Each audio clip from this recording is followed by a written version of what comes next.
ሰላም በጌታችን በመድኃኒታችን በኢየሱስ ክርስቶስ ለሁላችን ይሁን። እንግዲህ ዛሬ በዚህ የተገኘነው እግዚአብሔር አምላክ በእውነት ረድቶን ከዛሬ 14-15 ዓመት በፊት እንደ ራእይ ተቀበለነው የነበረው በተለይ በዚህ በመሃል ድሬዳዋ መሰረተ ክርስቶስ ቤተክርስቲያን ያለ ሁሉን አቀፍ የሆነ የህንጻ ግንባታን በተመለከተ እንግዲህ ቤተክርስቲያን ላለፉት ዓመታት ስትጸልይ እንዲሁ ስትዘጋጅበት ቆይታ አሁን ወደ ትግበራ ለመግባት እንቅስቃሴ የጀመርን ከመሆኑ ጋር ተያይዞ ነው እንግዲህ በዚህ ያለ ነው። እንግዲህ ሁላችሁ እንደምታውቁት በተለይ በዋናነት እቺ ቻፕል የጸሎት አገልግሎት የምንገለገልባት ቦታ እንግዲህ ታሪኩን ብዙዎቹ የሚያውቁት ቢሆንም እንደው ትንሽ ሐሳብ መናገር ተገቢ ነው የሚመስለኝ እና የአሜሪካ ሜኖናይት ሚሽን በተለይ በነ ሚስተር ጋርበር ይመራ የነበረው ይሄ የሚሽን አገልግሎት በ1947 ዓመተ ምህረት ነው ይሄኛው ግንባታ በድሬዳዋ ከተማ የተከናወነው። በተለይ ግቢ ውስጥ እንግዲህ እናያቸዋለን ተዘዋውረን በእነሱ ጊዜ ግንባታ የተካሄደባቸውን የተለያየ አገልግሎት ሲሰጡ የነበሩ ክፍሎችና ቤቶች አሉ። ስለዚህ በዋናነት እንግዲህ እግዚአብሔር አምላክ ረድቶን ፕላን ያደረግነው ፊት ለፊት በተለይ ቁልፍ ወይም አይን የሆነ ቦታ ከመሆኑ ጋር ተያይዞ አጥቢያ ቤተክርስቲያናችን ያለችው ኤል ሼፕ የሆነ ግራውንድ ፕላስ 4 ህንጻ የመገንባት ዲዛይን አሰርተን ጨርሰናል። አሁን ወደ ተግባራ ለመግባት እንግዲህ የህዝቡን ትልቅ ሞቢላይዜሽን ይጠይቃል፣ ርብርቦሽ ይጠይቃል። አንዳንድ ቴክኒካል የሆኑ አካሄዶችን እንደያደረጃጀቱ አዋቅረን እንቅስቃሴዎች ተጀምሯል። ለዚህም ማሳያ ዛሬ እንግዲህ ይሄንን የመስኮትና የበር ነቀላ ፈረሳዎችን ጀምረናል። እንግዲህ እቺ ቤተክርስቲያን ታሪኳ ብዙ ነው። በድሬዳዋ ከተማ የመጀመሪያዋ በመሰረተ ክርስቶስ ቤተክርስቲያን ታሪክ የመጀመሪያዋ አጥቢያ ብቸኛዋ አጥቢያ የማምለኪያ ቦታችን ነበረች እቺ ማለት ነው።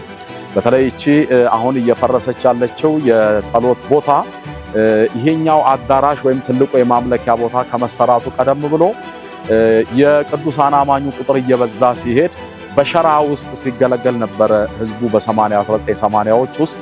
ከዛ በፊት ግን ይህች ቻፕል የማምለኪያም የተለያዩ ትምህርት መማሪያ ቀደምት የነበሩ አባቶች አገልጋዮች የተለያዩ አገልግሎት ይሰጡባት የነበረች ቻፕል ነች።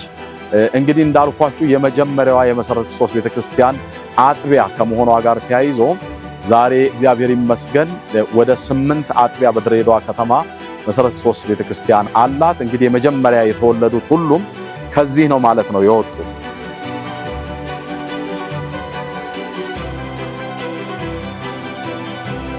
እግዚአብሔር ይመስገን። እንግዲህ ዛሬ በነበረን ቆይታ ቀደም ሲል ወንድሜ ሚኪያስ ታዬ በገለጸው መሰረት የቤተክርስቲያኗ ታሪካዊ ዳራ ባለበት ሁኔታ ለወደፊት ለልጆች ለትውልድ እንዲቀርብ በሚሆን መልኩ እውነተኛ መሰረቷን የቤተክርስቲያንን የነበረችበትንና አሁን እየተገለገለችበት ያለበትን አገልግሎት ክፍሎች በሙሉ መሬት ላይ ያለውን ነባራዊ ሁኔታ ሲገልጽ ቆይቷል።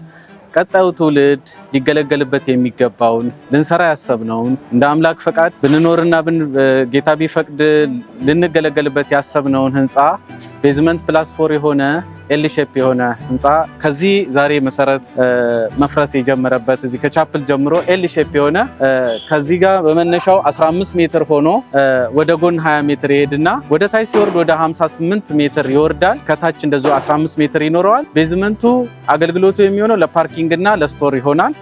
የመጀመሪያው ግራውንድ ላይ ያሉት በፊት ለፊት በመንገዶች ዳር ያሉት ለቤተክርስቲያን አገልግሎት በማይረብሹ መልኩ ለባንክ እና ለተለያዩ ከቤተክርስቲያን ጋር እገዛ ሊያደርጉ መንፈሳዊ አገልግሎቶች እንዲደግፉ የሚችሉ አገልግሎቶች እንዲከራዩ ይሆናል። የራሱ የገቢ ምንጭ ይኖራል። ያ የገቢ ምንጭ ደግሞ ለወንጌል አገልግሎት የሚሆን ይሆናል። አሁን ስንገባ የነበረው በዚህኛው በኩል ሳይድ ነበራል። ከዚህ በኋላ ህንፃው በዚህ በኩል ስለሚያርፍ በዚህኛው ሳይድ መግቢያ ይሆናል። ዋና ሜን መግቢያችን ጌታችን በዚህ ጋር ይሆናል። የቸርቹ ከዚህ በኋላ መግቢያ በዚህ በኩል እየሆነ ይቀጥላል ማለት ነው። ከዚህ በኋላ 5 ሜትር ያህል እንወጣና አዲሱ ህንፃ ይጀምራል። አዲሱ ህንፃ ቤዝመንት ቁፋሮ ኤል ሼፑን ተከትሎ ሙሉን ከዚህ ይጀምራል። ይሄ 15 ሜትር ቁመት በዚች ጋር ሲኖረው እስከዚህ አካባቢ ይመጣና ኤል ሼፑ ከዚህ አካባቢ ጀምሮ ይጀምራል። ከዋና እንትናችን 3 ሜትር ገባ ብለን ከዋና ድንበራችን 3 ሜትር ገባ ብለን በቁመቱ እንደዚሁ ቤዝመንቱን ተከትሎ ፎቁ ኤል ሼፑ እንደዚህ ሆኖ ይቀጥላል።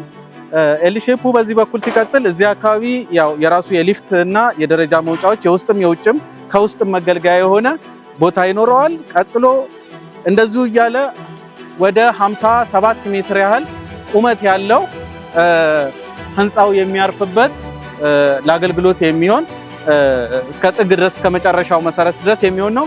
ወደ መጨረሻ አካባቢ ከላይ ጀምሮ የሽንት ቤት አገልግሎት ወይም ቶይሌት አገልግሎቶች ይኖሩታል። የህንፃው ሙሉ ማረፊያ ኤል ሼፕ ሆኖ ይሄንን ይይዛል። ዋና ፌሱ በደጅ በኩል ይሆናል። በዚህኛውም በኩል የራሱ ገጽታ ይኖራል። በውስጥ በኩል መሰረታዊ የቤተክርስቲያን አገልግሎቶች፣ ኦፊሶች የሚሆን ይሆናል። በውጭ በኩል ለኪራይና ለተለያየ ገቢ የሚያውሉ ሚክስድ ዩዝድ የሆነ ህንፃ ነው የምንገነባው ማለት ነው። እንግዲህ ጌታ እንዲረዳን ወገኖች እንድጸልዩልን፣ በዚህ አቅሙ ሸክሙ ያላችሁ ሙያው ያላችሁ በተለያየ አገር የምትኖሩ ወገኖቻችን የወንጌል ስራ ግድ የሚላችሁ የቤተክርስቲያን እንደነባር ቤተክርስቲያን እስካሁን ድረስ አባቶቻችን ባቆዩልን ልክ እስካሁን ጠብቀናል። አሁን ደግሞ ለትውልድ ለማሻገር የሚቻል ህንፃ ቢያንስ 50 ዓመት ትውልድን ሊገለገልበት የሚችል ህንፃ ልንገነባ አስበናል። ሁሉም በሙያው በጸሎት በአቅሙ እጁም እየተዘረጋ አይምሮ ከኛ ጋር እንዲሆን በሐሳብ በምክር ከኛ ጋር እንዲሆን በታላቅ አክብሮት ግብዣ አደርጋለሁ። የጌታ ሰላምና ፍቅር ይብዛላችሁ። ተባረኩ።